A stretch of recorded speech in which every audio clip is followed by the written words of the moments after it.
Good morning, everyone. Another beautiful Sunday in Toronto, and we are live. So let me introduce myself. My name is Al Parsai. I'm a regulated Canadian immigration consultant, and I'm the author of the bestseller book, 88 Tips on Immigration to Canada. You can find out my book on 88tips.ca or any Amazon website. And also, I'm an instructor at Ashton College. I hold a Master of Laws in Dispute Resolution from York University, another master's degree, and I've been a practitioner for the past 10 years as an immigration consultant. So on Sundays, as usual, the first step is that I quickly review what's going on in the world of immigration in the past few days.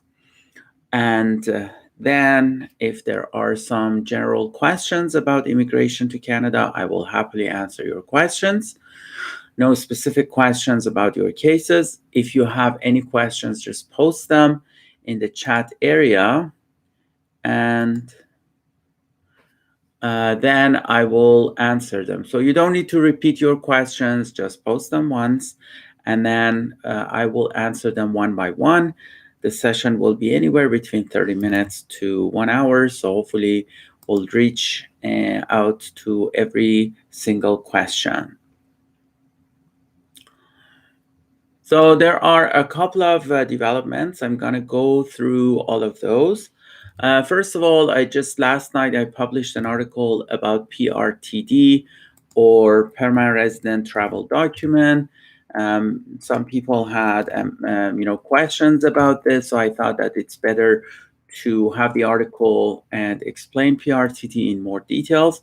So I just posted the link on the chat box, but I will also post it later on the recorded video, so you can take a look at that. PRTD is for those people who are permanent residents.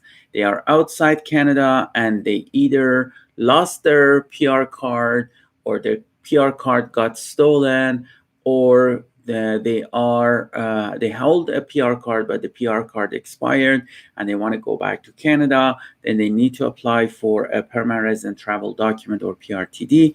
That article explains the details of PRTD. And if you go back in the world of immigration, the big news for many of my clients is that starting from tomorrow, Ontario does not require a resident to be as part of the directors of a corporation that is being registered in Ontario. In other words, in the past, let's say you wanted to register a business in Canada. Usually the top two options in Canada for registering a business for most people is either British Columbia or the city of Vancouver, or Victoria, or Ontario, the city of Toronto, the city of Ottawa, Hamilton, Niagara Falls, Windsor, Oshawa, you name it. And the problem with Ontario was that if you wanted to register a business in Ontario, you had to have a person who is a Canadian citizen or permanent resident of Canada on the board of your corporation. And that prevented many people to register their business in Ontario, and they were kind of forced to register their business in British Columbia, which didn't have this condition as part of business registration. Luckily, starting from tomorrow, this will change in Ontario. And if you want to register your business as a foreign national in Ontario, you don't need a resident partner. You can only, or you will only register the business based on, sorry, my cell phone is ringing. And I usually put my cell phone next to me when I do my live sessions, just in case something happens. But at the end of the day, we don't need that. We don't need the director on the board. And that's amazing, because people who are immigrating under different kinds of work permits, like IMPC 11 or IMPC 12, they will be delighted to know that they can actually register their business without having a person who is a Canadian resident or permanent resident to be on the board of their corporation. So that's great news. If you want to read this article, I will later post the link on the bottom of this video. But for those who are in hurry, this is the link. You can click it and read the article in more details. The next piece of news that happened last week is that Canada decided to exempt some people who are inside Canada from doing their medical examination. If you want to know the details, again, we have posted this on our website. You can read the details. I just posted the link here. I will post the link below the video later on as well. But that's amazing for some people who have applied for immigration to Canada, and they are currently inside Canada, but they have issues finding a panel physician to go through their medical exam. Some of those people, not all of them, they are exempt from doing medical exams for now. So this is a temporary policy by the immigration authorities, mostly because of limitations imposed by the current situation of COVID-19. So the new temporary public policy applies in Canada foreign nationals who meet all these requirements. One, have submitted a new application for permanent residence or for a permanent resident visa. Two, have a pending application for permanent resident and have not yet completed a new immigration medical exam.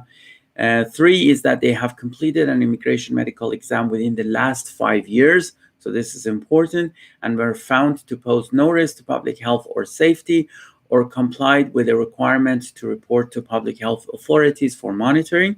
And then four, have not left Canada for more than 6 months in the last last year to live in a country that has a higher incidence of a serious communicable disease than Canada. And then we have a list of those countries here as well, and a link to the actual post by IRCC as well. If you want to read that, go ahead with that. The other update is that in express entry, when you receive an invitation to apply, then normally you had 60 days to complete your application. So from the day that you received an invitation to apply, you had 60 days to upload all the documents, finalize your forms, pay the processing fee, and submit the application.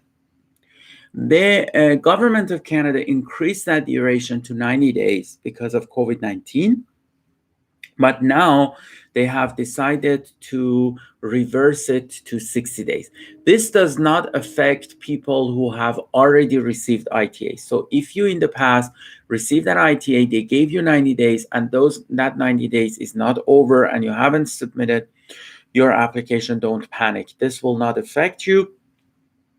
But for those people that will receive their invitation to apply from now on, unfortunately, the deadline will be 60 days. So the word of advice from me is that work on your documents while you are in the pool of express entry. So if you believe that you will be invited, then make sure that you prepare the documents upfront as much as possible. So when they invite you to apply in a matter of days, you can upload your documents and get rid of that application.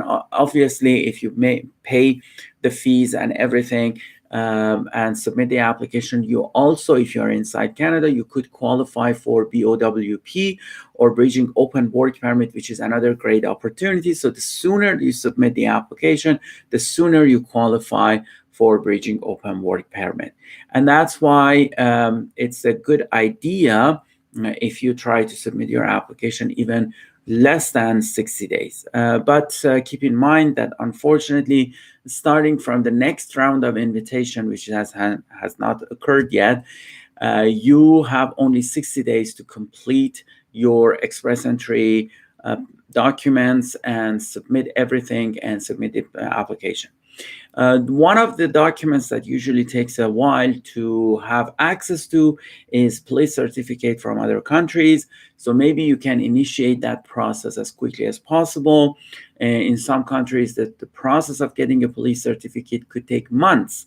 So make sure that you initiate that process way before submitting your express entry application. Just make sure that when you receive that invitation to apply, you already have your police certificate. Obviously, it's also a sensitive matter because some police certificates, they have a time limit on them. And when there is a time limit on police certificate, when it expires, then unfortunately, you cannot submit them. So you have to kind of try to have a balance between these two situations.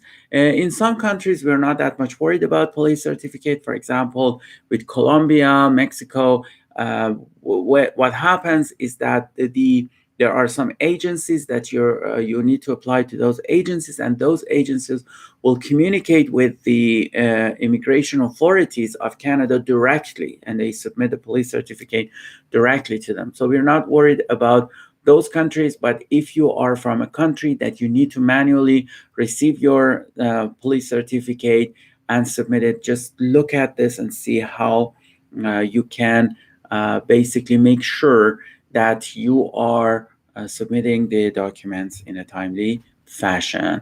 So again, if you are interested, by the way, when you post any questions right now in the chat box, don't worry, I will answer all those questions. Let me get through all the updates, and then we'll come back to that. So if you want to know more about the express entry changes to the express entry duration, this is the link that I just posted. As I mentioned, like other links, I will post the link below this video after I'm done with the live session. Okay, so the next one in the list of updates is that for the COPR holders, so if you remember, travel restrictions to Canada didn't allow people who had permanent resident visas to go back to Canada. So if you are a permanent resident of Canada, or if you're a Canadian citizen, you may travel to Canada. However, what if you just got approved for permanent residence and you are outside Canada? In that situation, you receive, depending on your nationality, you receive an ETA or a permanent resident visa, which is a single entry visa to Canada. And then on top of that, you also receive a piece of paper called COPR, or confirmation of permanent residence. So in normal days, you could travel to Canada at any point of time while your PR visa was valid. And then at the port of entry, a border services officer reviews your documents, and then they validate your COPR, and you become a permanent resident of Canada. During COVID-19, IRCC said that, wait a minute, if you hold a COPR, don't travel to Canada. You are not exempt from travel restrictions. The only exception was for those people who were a sponsor to Canada. Now they changed their policy. On June 21st, they said that if you hold a valid COPR, you may travel to Canada now and validate your COPR at the port of entry, which is great news. But we also have, I personally have clients that it took for the government so long to allow them to travel to Canada that unfortunately their confirmation of permanent residence has expired. So now they are holding an expired COPR, and they cannot travel to Canada because their COPR is expired. The government just recently published guidelines about those people who hold expired COPRs. If you are one of those people, you will receive a private email from IRCC as how you can move forward. And then based on that, you can make arrangements to travel to Canada. We have more details about this development on our website. So here is the link. Click on the link, and then I will later post the link below our video as well. By the way, for those of you who are posting your questions, don't worry, I will answer all those questions. Please don't repeat them. Let me just go over the news, and then I'll come back and answer your questions. So stay online. Okay, so I think I'm almost done. The other issue is that we did some research about two popular, relatively popular immigration options to Canada. So one of them is the startup visa, and the other one is federal self-employed class. And we realized that in total, there is a backlog of, roughly speaking, 10,500 people. Now, the issue is that the government's target to process these applications is to issue permanent residency for 1,000 under the business class, which includes startup and self-employed per year. So their target is 1,000 people per year. And the backlog is more than 10,000. Now, assuming that some of these applications will be refused, we still, even if we assume that 40%, 50% of these applications will be refused, still the wait time for a typical startup visa or self-employed class application could go beyond 5 years. Could actually, if assuming that all of those will be approved, it could reach 10 years. And we are also not counting the people that they submitted applications in the past year and they have not even received their file numbers and their applications are not in the system. So the wait time could be even higher than 5 to 10 years. If you go on IRCC website, they have mentioned that the processing time right now is sitting at 31 months for startup visa and 34 months for self-employed class, but it doesn't seem to be realistic. The reason I'm saying this is that you have to be very careful if you're applying under any of those applications. Don't have high hopes that your application will be processed quickly. So we personally, when we accept clients under self-employed class, we encourage them to apply for a work permit first, and then they can come to Canada with a work permit, they can work, and then we submit the application for self-employed. That gives them the opportunity to remain in Canada regardless of the duration of their application. But if they just go with a pure self-employed application, they need to know that their processing time could be way longer than even the time that is posted on IRCC's website. With the startup visa, if you're an essential member of the group for the startup visa, we're not that much worried because we also concurrently, at the time of submitting the application, we apply for a work permit. They can remain in Canada and work while they are waiting for the startup visa to be issued.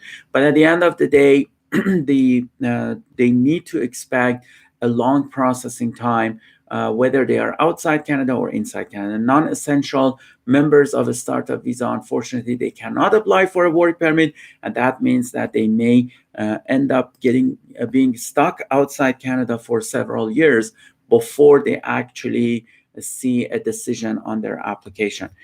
If you want to know more details, and by the way, our report is based on Access to Information and Privacy Act. We submitted requests to the government. We received the official data from the government of Canada, and that report is based on that. If you want to see the details of the report, I just posted the link here. I will post the link below this video as well. Okay. And if you have any questions, just post your questions in the chat box. When I'm done with the updates, I will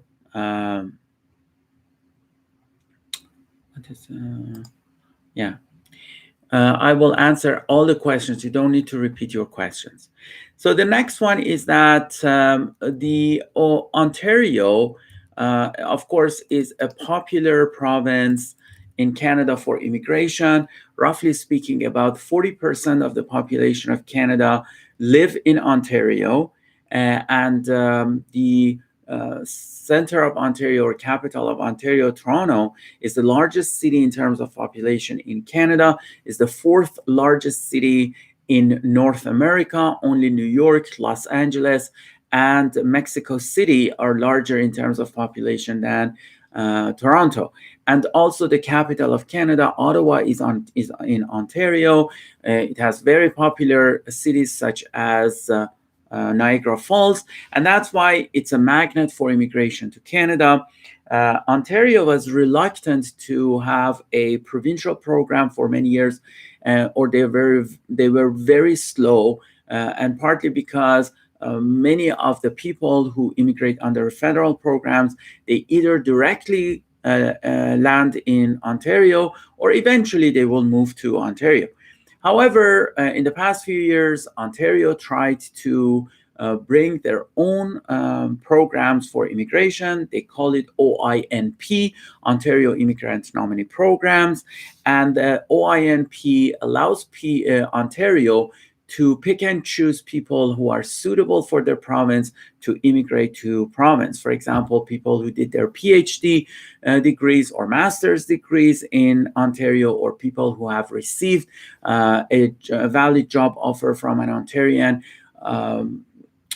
employer, and also people who know French very well, those kind of things, or some specific jobs that they really need, and they want people to immigrate who have skills in those jobs.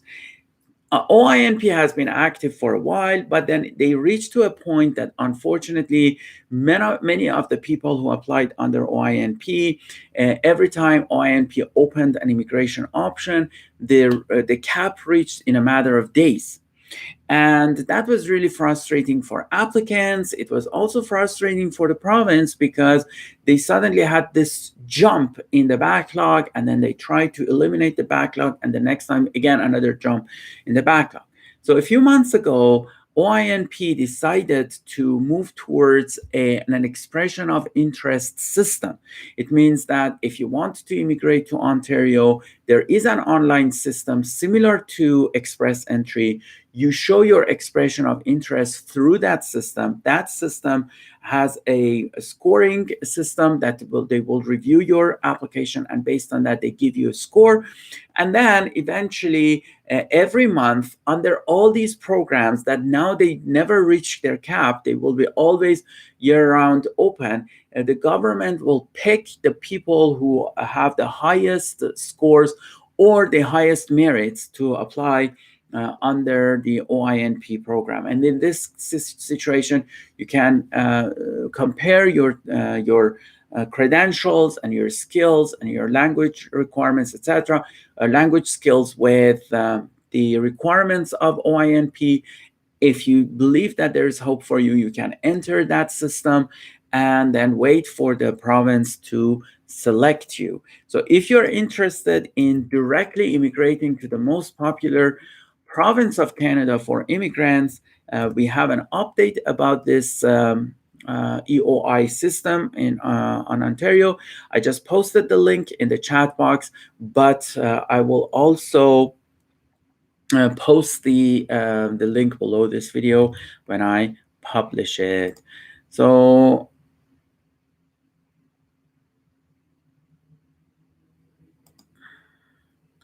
the next one, and I think this is the last one, actually one more left.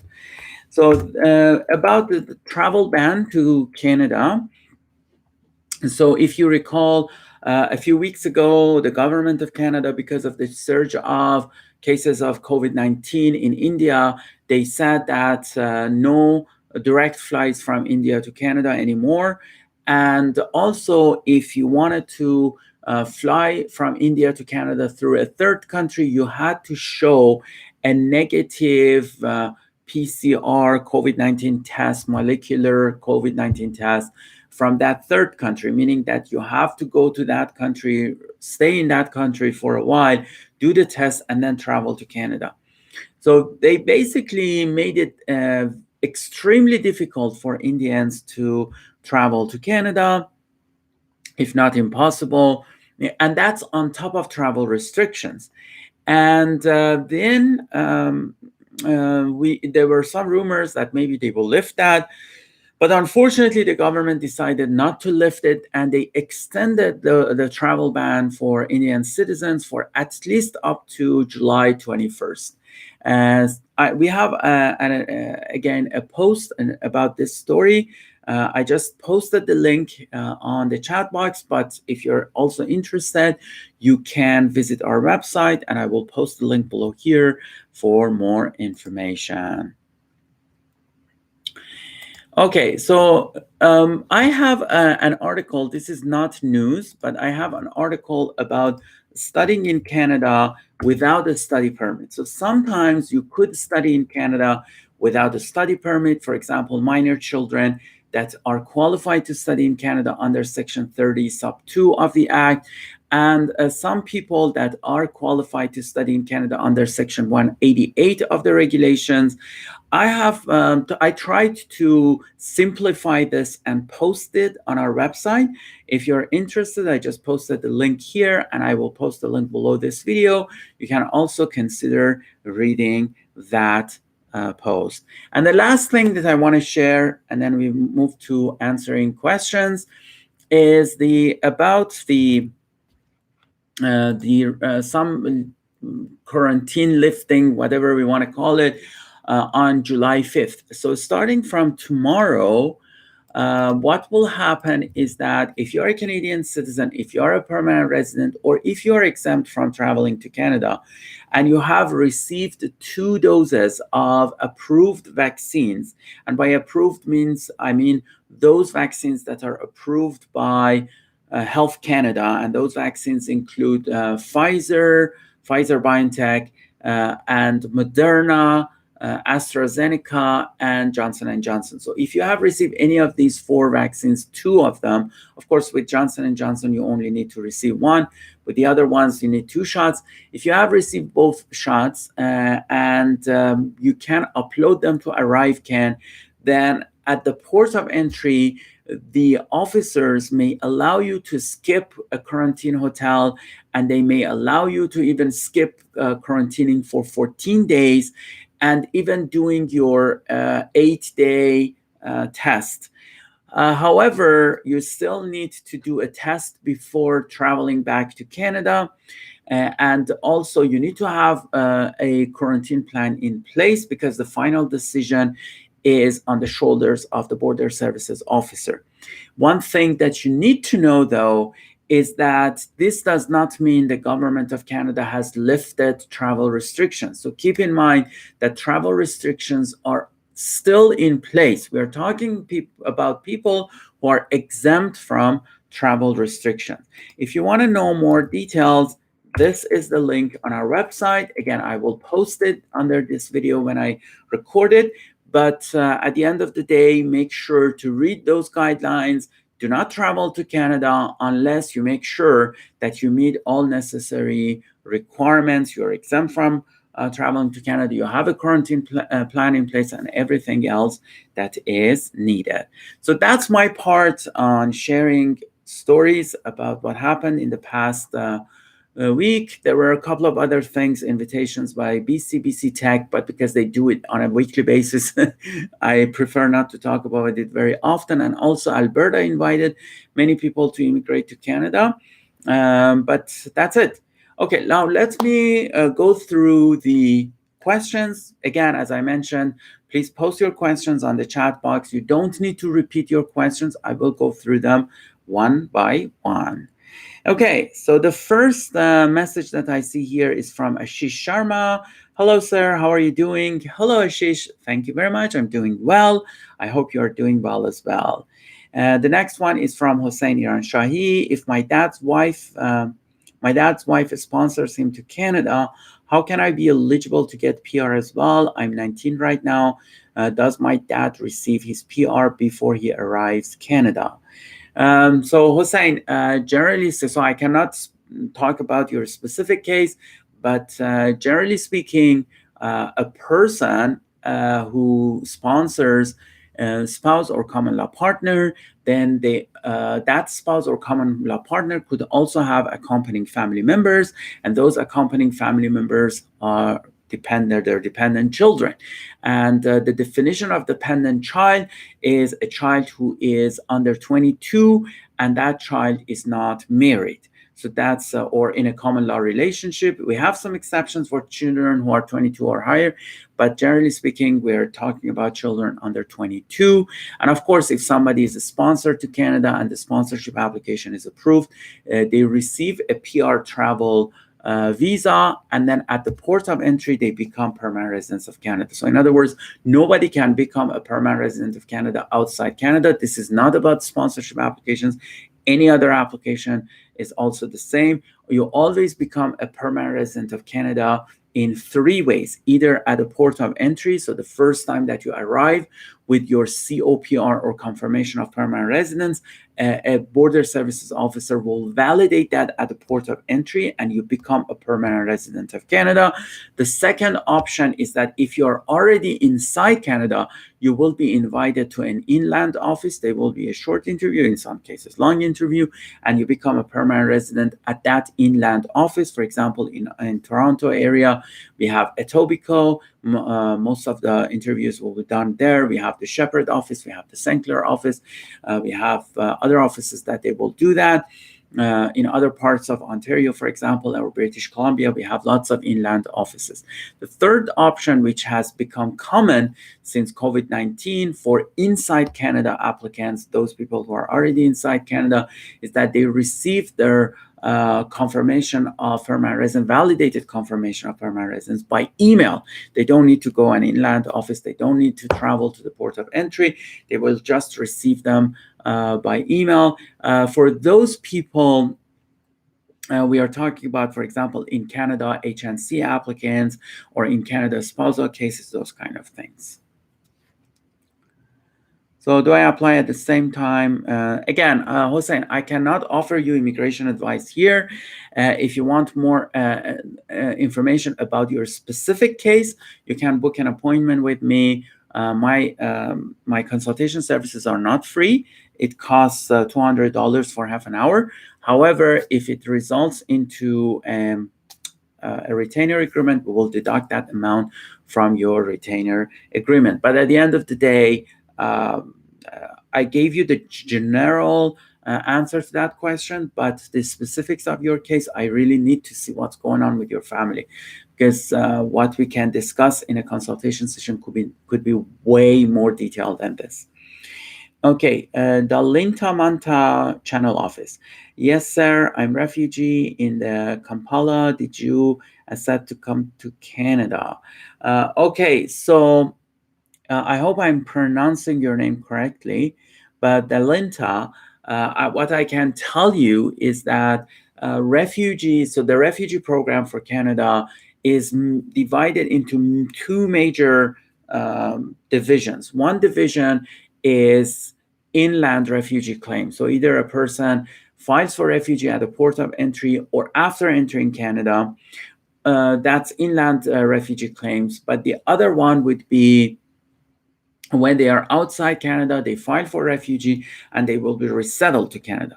So from my question, from the question that I see here is, I don't know where Kampala is, but I assuming that you are outside Canada. For outside Canada, you need to go through one of the resettlement programs.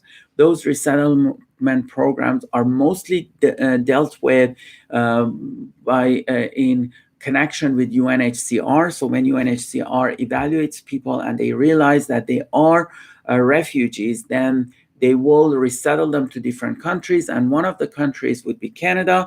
However, Canada has some private or mixed programs as well, like Group of Five, that assist Canada to pick more refugees and bring them to Canada. They also have recently a program. Actually, they initiated that in 2019, but it has become very active recently. It's called EMPP for those skilled refugees that they are outside Canada, that they pick 500 of them each year and they resettle them to Canada. As an immigration consultant, I do not deal with refugee resettlement. I only deal with refugee claims at the port of entry or inside Canada, because we have to go to a court called RPD, or Refugee Protection Division. And that's when I come into play, that I will assist my clients with preparing their packages and, of course, assisting them with the hearing and whatever comes after the hearing. Okay, so the next question is from Shamil Ibrahim. Shamil says, hi, when a university accepts Duolingo for language proficiency, will IRCC will be okay with that when giving study visa, willingly ask for another test like IELTS? Will they? Oh, okay. IELTS when issuing visa. Okay, Shamil. So when you apply for study permit to Canada, there are again two options for applying for a study permit to Canada. One option is called SDS, or Study Direct Stream. SDS option is available only to residents of 7 countries, to, for example, China, to residents of China, to residents of India, to residents of Senegal, Kenya, Pakistan, and I forgot the other 2. So if you are a resident of one of those countries and you are applying under the SDS program, then you need to give an IELTS test. Your IELTS test score must be at least 6 under each ability, and without that, you cannot even apply. Okay, so that's for SDS. So for SDS, which is limited to 7 countries, you have to give IELTS test, and they won't accept Duolingo. However, even the residents of those countries may opt out from SDS system and just apply for a regular study permit. Now, you may say, why on earth you do SDS? Because the government processes SDS applications fairly quickly. Before COVID-19, the processing time was 21 days. So from the day that you submitted your study permit application, in 3 weeks, you received your response, actually in some cases sooner than 3 weeks. And of course, the success rate was higher because there are other conditions attached to SDS as well. But if you are applying on if you are not a resident of those countries, or you are and you're applying with regular study permit application, IELTS is not mandatory for study permit. So in other words, we don't have a language requirement for a study permit. And the reason we don't have language requirements for a study permit is because of the fact that the university or college themselves decide whether your knowledge of English or French is good enough to attend their school. And that's why for you if the school, for example, accepts Duolingo, and you take Duolingo and school gives you, the approval or the acceptance letter or letter of acceptance, or LOA, whatever they call it, then you may apply for a study permit without a test result. Now, can you present your Duolingo results to IRCC? Yeah, you may.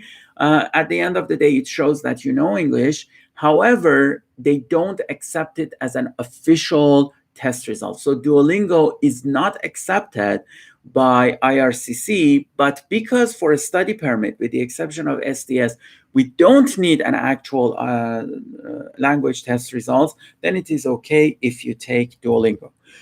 Now, I have an article about Duolingo. It's actually probably the most popular article on this subject. I just posted here. I post the link here, so you can read it as well. If I don't forget, I will also post the link below this video. You can read it in more details. I actually have a video about this as well, so you can either watch the video or read the article. Okay, so the next question is from Jonas Buno. Can I ask a question regarding for spouse sponsorship? What is the news update now for spouse sponsorship? Until now, no email to me. My biometric is already finished last March 11, 2021. I don't know what will we? Okay, so Jonas, generally speaking, basically, if you look at the processing time for spousal applications, the standard processing time is 12 months. This means that from the time that you submit your application or IRCC receives your application to the time that they finalize your application, either approve it or reject it, refuse it, sorry, the time span is 12 months. Okay, that was before COVID-19. Unfortunately, after COVID-19, the processing time varies, and many people, unfortunately, are being processed more than 12 months.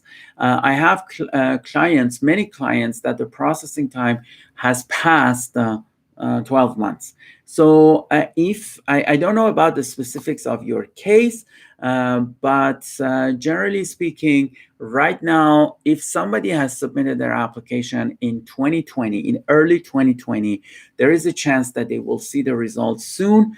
But if somebody has submitted their application in 2021, the chances that they see the outcome soon are very slim. Again, case by case, it could be completely different. And unfortunately, there is no way I can give you a definite answer on how quickly your application will be processed. But before COVID-19, the processing time was 12 months. After COVID-19, it's elongated. There were so many people that they were objected to the government. There were some rallies from coast to coast in Canada. The Minister of Immigration promised that they will speed up processing the spousal applications. They increased their task force in October 2020 by 66% to process more spousal applications. And actually, in the first few months, they were really good. And I could see that my clients are being processed.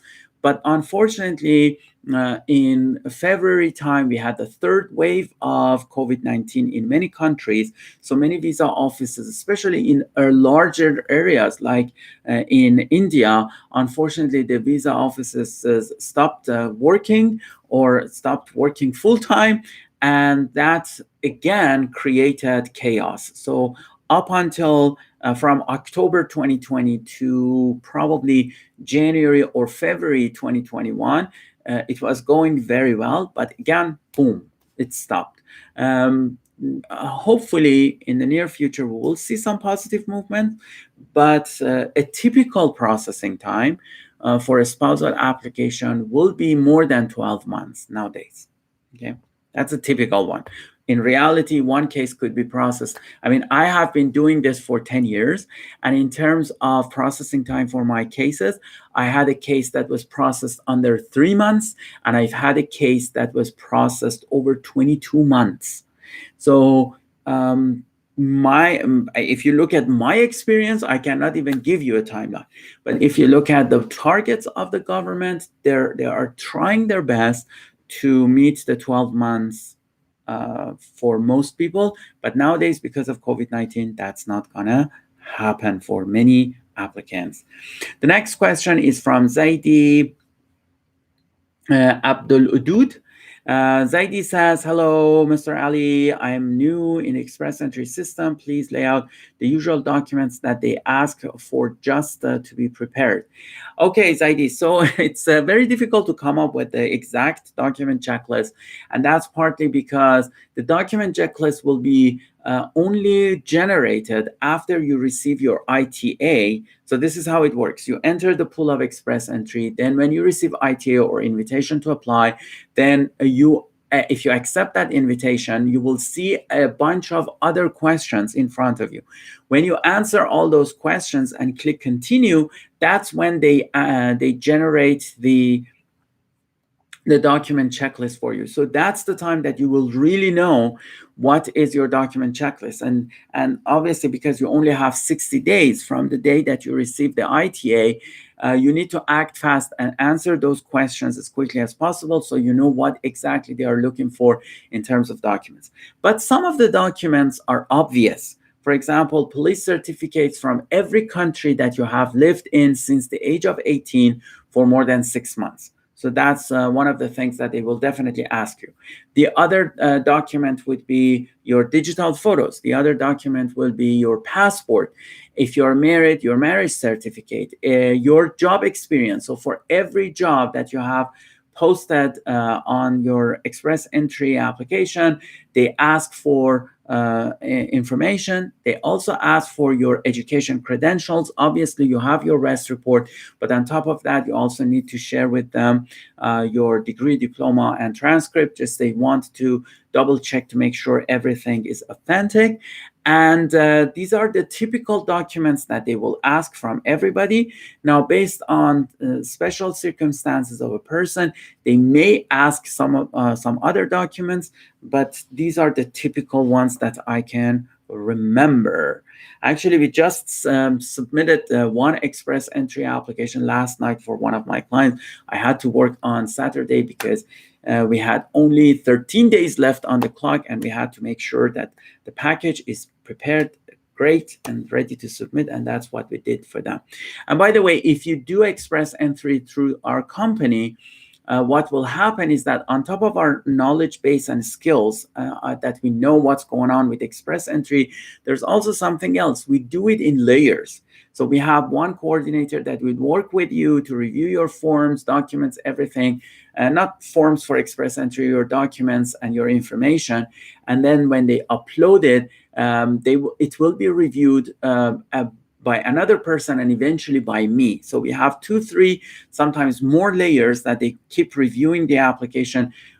Aside from you, you will also be given in time to review your application.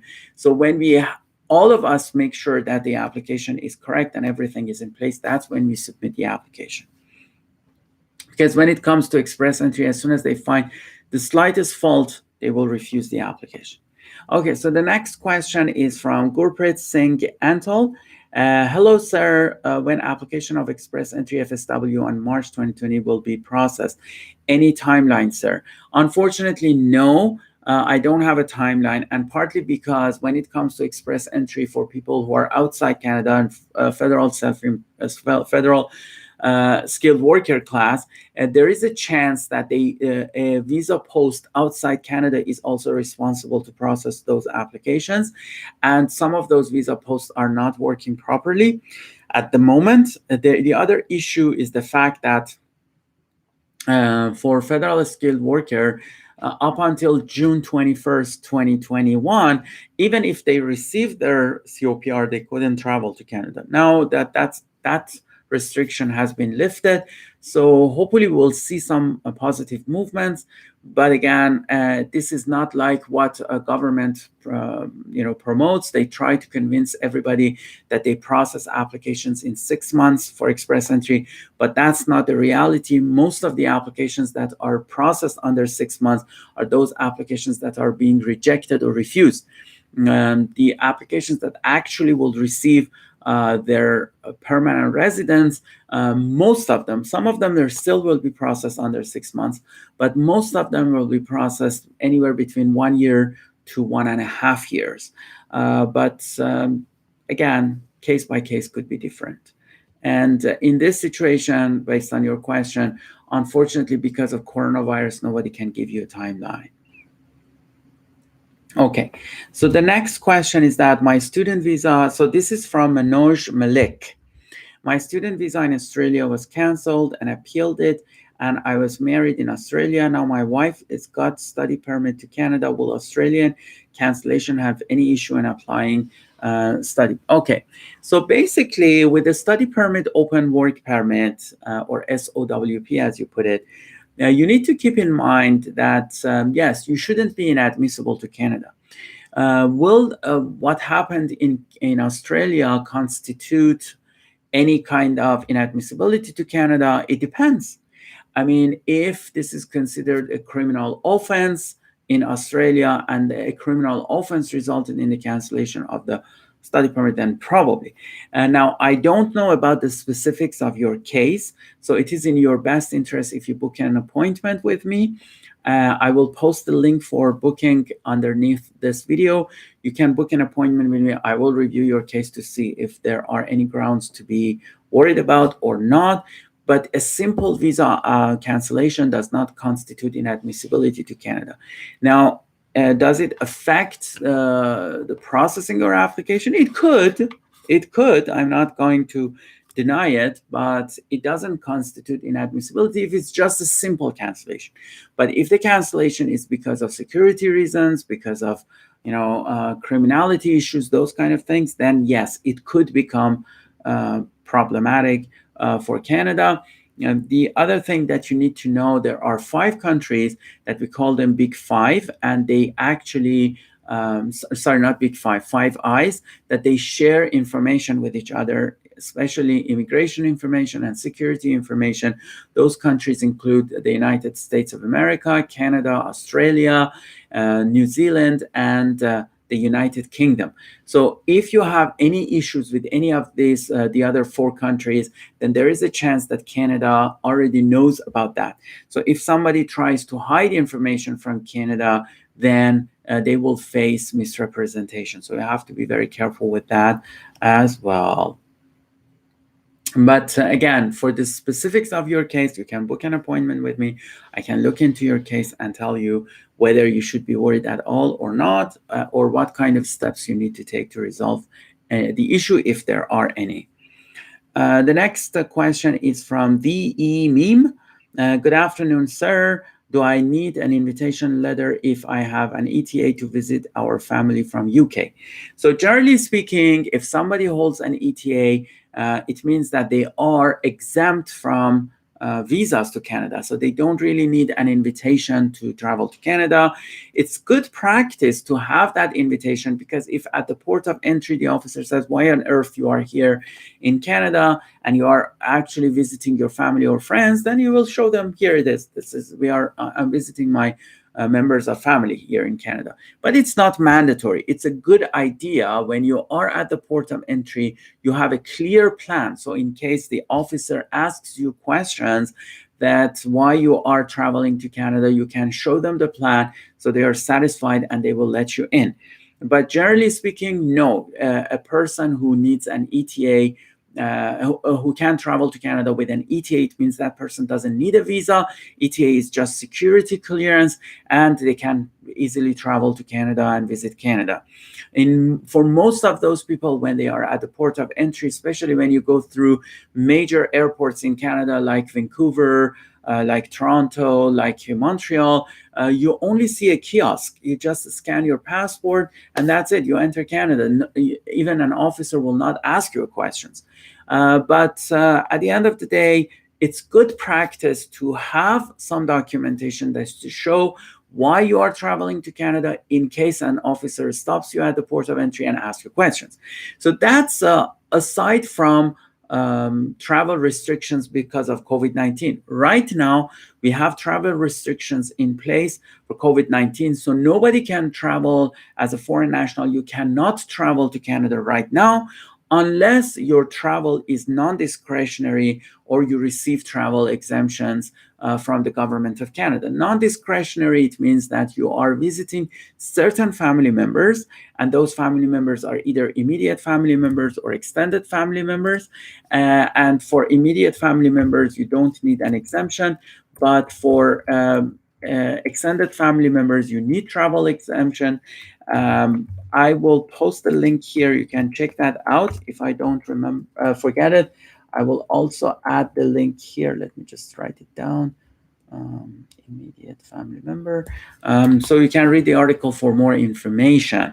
So that's not about your ETA. It's about travel restrictions due to COVID-19. Make sure that those travel restrictions do not apply to you, because right now, unfortunately, visitors to Canada are not welcome. They will not allow visitors to travel to Canada unless their travel is non-discretionary. Sorry, not discretionary. Okay, so the next one is from Sumi. I have been recently approved LOI POE on WP online application. Already have visit visa on passport. Am I exempt from COVID-19 restrictions for entry purposes? Do I still need work permit stamping? Thanks. So generally speaking, if somebody holds a an actual approval of work permit, and they have a letter from their employer that says that you have to come to Canada and start working in Canada, and of course quarantine plan in place and everything else, they may travel to Canada and they will receive their work permit at the port of entry. Then they enter Canada and they start working. Of course, they need to go through the quarantine and everything else that needs to be done. But if you have not received your approval of work permit, then you may not travel. That also includes people who are exempt, who are by default, they can apply at the port of entry. That I'm talking about exemptions under Section 198 of the Act. Unfortunately, those people may not travel to Canada right now because the border services officers do not process work permit applications at the port of entry. So you need to, if you have an immigration consultant, consult with them as to your options. If you don't, you can book a consultation session with me. I can look into your case and see if you may travel to Canada or not, and if you may, what steps you need to take to be able to travel to Canada. If you have already been inside Canada and you applied for an extension and your extension has been approved, then again, generally speaking, you may travel back to Canada because Canada is your home, and you already hold a work permit, so it includes as a non-discretionary travel to Canada, but you still need a letter from your employer to show that you have basically you need to go back and start working, those kind of things. So there are some ambiguities here and there, but as far as I could explain in a public environment, I can tell you this. Beyond that, you can book an appointment with me for more information. The next question is from Conray Pinnock. Hello, good morning, sir. I'm getting a job offer. Can they email it to me? So a job offer is just an offer of employment from a Canadian employer. They may decide to email it to you. But remember, a job offer on its own does not qualify a person for a work permit to work in Canada, depending on the situation. The employer needs to go through LMIA process to receive a positive LMIA or neutral LMIA. Otherwise, you cannot even apply for a work permit. Or if the job offer is exempt from the requirements of LMIA, then there's an online application process for the employer to apply for it, receive an A number, then you may apply for a work permit. And by after applying for the work permit, if they approve your work permit, you may travel to Canada. If a person receives, is from those countries that Section 198 applies to them, it means that they can apply for a work permit at a port of entry. At the moment, because of coronavirus, they can't, or either they need to apply online and receive their approval letter and come to Canada, or wait for the borders to open. So that's a very generic answer to your question. But can an employer send you a job offer by email? Yes, they can. That happens. But remember, it needs to be an official job offer. It cannot be just anything. Okay, so the next question, and we're almost done with our time. No need to, I answered both of your questions in details. And you had two questions. One, oh, sorry, no, you're right. I missed your question. Hello, I have got delayed to do my medical exam when I applied for visitor visa extension. I have got delayed to my medical exam and I applied for visitor visa extension. How do I inform IRCC? Thanks. I meant to write extensions of stay as visitor. Honestly, I didn't get your question. What do you mean by I delayed to my medical exam?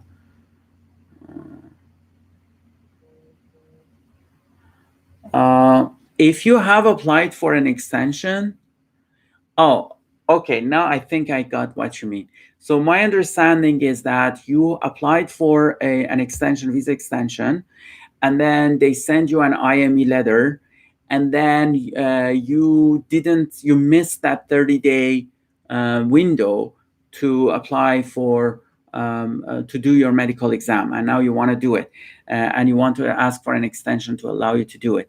So generally speaking, The best way to handle these kind of situations is basically by contacting them through the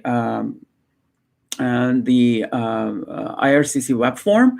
So if you don't know how to use IRCC web form, again, I have an article about web form. Actually, it's a video about web form, and it's quite popular because if you look IRCC web form, it will be on the first page. So you can actually read that thing and communicate with them. Now I don't know about your specific case, so I don't know why they are asking you, why they are sending you an IME, and then why you missed it. So maybe you can get in touch with an immigration consultant or a lawyer for advice to review your case and tell you what would be the best course of action. But generally speaking, I mean, if somebody wants to communicate with immigration authorities and ask them for something like an extension or something, the best way to communicate with them is through the IRCC web form. And I just posted the link here. Okay, so the next question.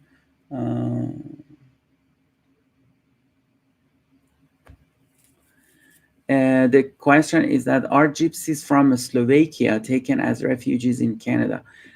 So I'm not aware to the answer to this question, but what I can tell you is that the government of Canada looks into the circumstances surrounding that person, and if that person is facing a persecution or potential persecution for the matter of their race, their gender, their sexual orientation, their sexual identity, their religion, their ethnicity, then in those situations, there is a chance that IRCC will accept or Canada will accept them as refugees, but that's very generic answer. Okay, so I think this is the last question I'm going to answer because we already passed our 1 hour mark. So that's from Aisha. Aisha says, how can I apply for a work permit as care or housekeeper if I have found an employer in Canada? I'm visitor and not interested in pilot programs. Please give IRCC.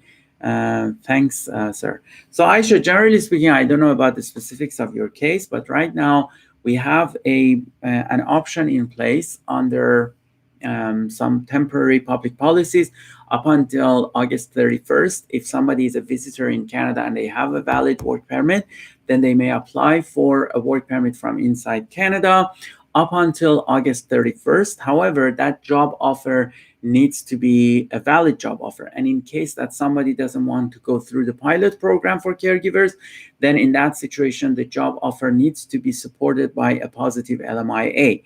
And that, of course, takes time because the employer must advertise the job for at least 4 weeks, then fill out the form, submit the application, and then get a positive LMIA from, a positive or neutral LMIA from ESDC. Then that's when you can apply for work permit. Considering that it's July 4th, it's very unlikely that you manage to meet that deadline of August 31st. However, if you have a positive LMIA, then applying for work permit is not a big deal because they can actually do flag polling. There are other options, hopefully will open soon. But this is a very generic answer because I don't know the specifics of your case. Okay. There are a bunch of thank yous. Thank you very much for everyone for attending this session. Again, I introduced myself. My name is Al Parsai. I'm a regulated Canadian immigration consultant. I hold a Master of Laws from York University in dispute resolution. I deal with all different kinds of immigration applications. I have 10 years of experience in dealing with temporary resident applications, permanent resident applications, immigration hearings at the Immigration Refugee Boards of Canada. I'm also the author of the book 88 Tips on Immigration to Canada. It has been identified several times as the bestseller under the immigration law on Amazon.ca. You can find out about purchasing your options for purchasing this book either on Amazon websites or by visiting 88tips.ca. You may also like to know that I teach immigration courses at Ashton College, and I have written many articles about immigration to Canada and, of course, many videos. Thank you very much again for watching this video, please subscribe to our channel, enable notifications, and come back next week. Every Sunday at 10 a.m. we have live sessions, and 10 a.m. of course Toronto time, Eastern Standard Time. And also I will do my best to publish videos during the week. Thank you, and enjoy the rest of your weekend.